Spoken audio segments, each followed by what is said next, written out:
পৰম প্ৰকাশ গগৈ জ্যেষ্ঠ সাংবাদিক অসমীয়া প্ৰতিনিধি জগতৰ প্ৰমদা গোটেই তথ্যখিনি মই যদি বিহালী আৰু চামগুৰিটো খুব বেছি আকৰ্ষণীয় হৈছে বিশেষকৈ অন্যান্য সমষ্টিসমূহ ধলাই দ্বিতীয় ৰাউণ্ডৰ খবৰ আহিছে দ্বিতীয় ৰাউণ্ড পৰ্যন্ত প্ৰায় 4089টা ভোটত ধলাইত বিজেপিয়ে স্বাভাৱিকতে অৱধাৰিতভাৱে অগ্ৰগতি লাভ কৰিছিল যিটো আমি যদি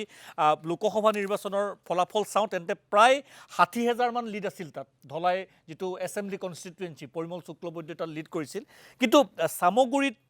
ধৰ্মীয় সংখ্যালঘু প্ৰধান এলেকাত বিজেপিয়ে ভোট পাইছে বা এই যিখিনি বিহালীৰ শেহতীয়া খবৰখিনি আপুনি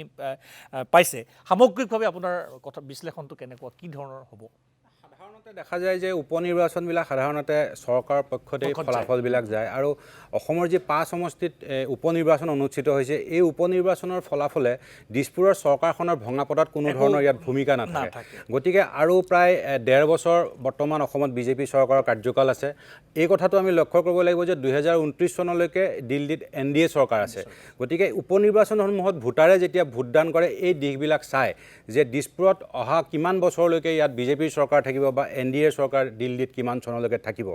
সামগ্ৰীৰ প্ৰেক্ষাপটটো যদি আপুনি চাই সামগ্ৰীত এটা প্ৰায় 1 লাখতকৈ অধিক তাত ধৰ্মীয় সংখ্যালঘু সম্প্ৰদায়ৰ ভোটাৰ আছে আৰু অসমৰ প্ৰেক্ষাপটত যদিও প্ৰায় 35% মুছলমান ভোটাৰ বুলি কোৱা যায় কিন্তু ইয়াত সদায় আমি দেখো যে ধৰ্মীয় সংখ্যালঘু ভোটাৰসকলে সদায় এক নিৰাপত্তাজনিত প্ৰশ্ন সন্মুখত লৈ পেলাই তেওঁলোকে ভোটদান সাব্যস্ত কৰে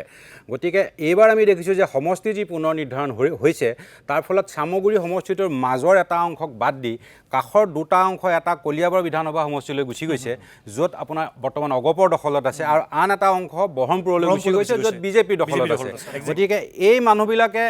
এটা নগাঁৱলৈ গৈছে আপুনি ঠিকেই কৈছে এই মানুহখিনিৰ মাজত এটা সদায় ভাৱ আছে যে আমি আৰু 1.5 বছৰ পিছত আমি কিন্তু বহৰমপুৰ কলিয়াবৰ বা আমি নগাঁও যি বিজেপি মিত্ৰজোঁটৰ দখলত আছে আমি তালৈ যাব লাগিব এই দিশটোকে মই ভাবোঁ এই যিটো দুৰ্বল তেওঁলোকৰ যিটো স্থিতি এই অংশবিলাকৰ বিশেষকৈ ধৰ্মীয় সংখ্যালঘু ভোটাৰৰ মাজত এই স্থিতিটোতে মই ভাবোঁ যে বিজেপিয়ে খুব সুন্দৰভাৱে তেওঁলোকে আঘাত কৰিছে বিজেপিয়ে খুব সুন্দৰভাৱে তাত ৰণকৌশল তৈয়াৰ কৰিছে কিন্তু তথাপিও মই ভাবোঁ যে বিজেপি আৰু কংগ্ৰেছৰ মাজত তাত শেষ মুহূৰ্তলৈকে খুব তয়াময়া ৰণ হ'ব এতিয়াও আমি ক'ব পৰা নাযায় ফলাফল তাত কি হ'ব কিন্তু ধৰ্মীয় সংখ্যালঘু ভোটাৰে সদায় নিৰাপত্তাজনিত প্ৰশ্ন এটা সন্মুখত লৈ পেলাই ভৱিষ্যতৰ দিশটো তেওঁলোকে চিন্তিত হৈ পেলাই তেওঁলোকে সদায় ভোটদান কৰে আৰু এই দুৰ্বল যিটো দিশ সেই দিশটোত মই ভাবোঁ বিজেপিয়ে ৰণকৌশলগতভাৱে তেওঁলোকে এখন যি জাল তৈয়াৰ কৰিছে তাত হয়তো সাময়িকভাৱে তেওঁলোকে কিছু অগ্ৰগতি লাভ কৰিছে আৰু ফলাফলত আমি ক'ব নোৱাৰোঁ হয়তো তাত বিজেপিয়েও শেষ হাঁহি মাৰিবগৈ পাৰে বিহালীৰ ক্ষেত্ৰত আমি চাওঁ যদি বিহালীত প্ৰায় আজি 2001 চনৰ পৰা তাত বিজেপিৰ দখলত আছে আৰু সমগ্ৰ উত্তৰ অসমটোৱে বৰ্তমান বিজেপিৰ দুৰ্গ হিচাপে পৰিগণিত হৈ আহিছে মাজতে কেৱল 2011 চনৰ পৰা 16 চনলৈকে তাত কংগ্ৰেছৰ দখলত আছিল তৎসত্ত্বেও তাত কংগ্ৰেছ বুলি নহয় এইবাৰ আমি দেখিছোঁ যে সন্মিলিত অসম জাতীয় মৰ্চাৰ যি দলসমূহ আছিল তেওঁলোকে কংগ্ৰেছৰ বিপক্ষেই তাত প্ৰচাৰ চলাইছে তাত আপুনি লুৰিণজ্যোতি গগৈ হওক অখিল গগৈ হওক বা অজিত ভূঞা সকলোৱে তাত তেওঁলোকৰ শত্ৰু এইবাৰ হৈ পৰিছে কংগ্ৰেছ যিটো আচলতে হ'ব নালাগিছিল বিৰোধী ঐক্যৰ ভৱিষ্যতৰ স্বাৰ্থত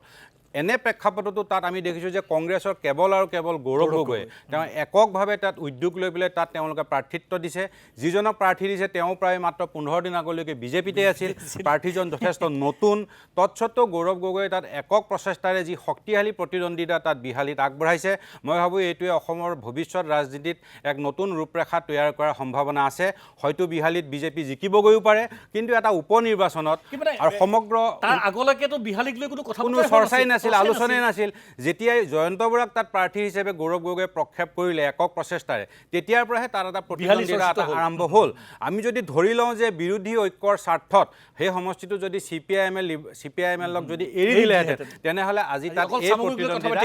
এই প্ৰতিদ্বন্দ্বিতা নহ'লেহেঁতেন